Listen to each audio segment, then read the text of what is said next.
ಅಜಯ್ ರಾವ್ ನಟನೆಯ ಯುದ್ಧಕಾಂಡ ಚಿತ್ರ ಏಪ್ರಿಲ್ 18ರಂದು ತೆರೆ ಕಾಣುತ್ತಿದೆ. ಅದರ ಮೊದಲ ಹಂತವಾಗಿ ಚಿತ್ರದ ಟ್ರೇಲರ್ ಭಾನುವಾರ ಬಿಡುಗಡೆಯಾಯಿತು. ನಟ ಕ್ರೇಜಿ ಸ್ಟಾರ್ ರವಿಚಂದ್ರನ್ ಶಂಖ ಊದುವ ಮೂಲಕ ಚಿತ್ರದ ಟ್ರೇಲರ್ ರಿಲೀಸ್ ಮಾಡಿದರು.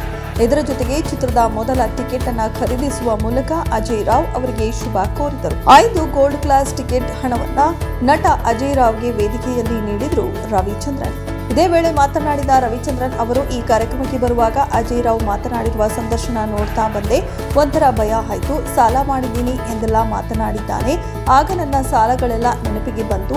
ಅಜಯ್ ರಾವ್ ಈ ಸಿನಿಮಾದ ಮೇಲೆ ಇಟ್ಟಿರುವ ಪ್ರೀತಿ, ಶ್ರಮ, ನಂಬಿಕೆ ಎಲ್ಲವೂ ಎದ್ದು ಕಾಣುತ್ತೆ. ನಾವು ಸಿನಿಮಾವನ್ನ ಪ್ರೀತಿಸಿ ಮಾಡಿರುತ್ತೇವೆ. ಅಂತಿಮವಾಗಿ ಜನ ಕೈ ಹಿಡಿಯಬೇಕು. ಸಾಲ ಮಾಡುವುದು ತಾಕತ್ತಲ್ಲ, ಸಾಲ ತೀರಿಸೋದು ತಾಕತ್ತು.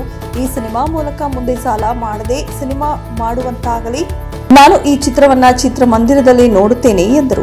ನಟ ಅಜಯ್ ರಾವ್ ಕೂಡ ರವಿಚಂದ್ರನ್ ಅವರ ಮನೆಗೆ ಹೋದ ಅನುಭವ, ಅವರ ಸಿನಿಮಾವನ್ನ ಪ್ರೀತಿಸುವ ಸ್ಫೂರ್ತಿಯಾಗುವ ರೀತಿಯ ಬಗ್ಗೆ ಮಾತನಾಡಿದರು. ಇನ್ನು ಯುದ್ಧಕಾಂಡ ಚಿತ್ರವನ್ನ ಪವನ್ ಭಟ್ ನಿರ್ದೇಶನ ಮಾಡಿದ್ದು, ಅರ್ಚನಾ ಜೋಯ್ಸ್ ಹಾಗೂ ಅಜಯ್ ರಾವ್ ಮುಖ್ಯ ಭೂಮಿಕೆಯಲ್ಲಿ ನಟಿಸಿದ್ದಾರೆ.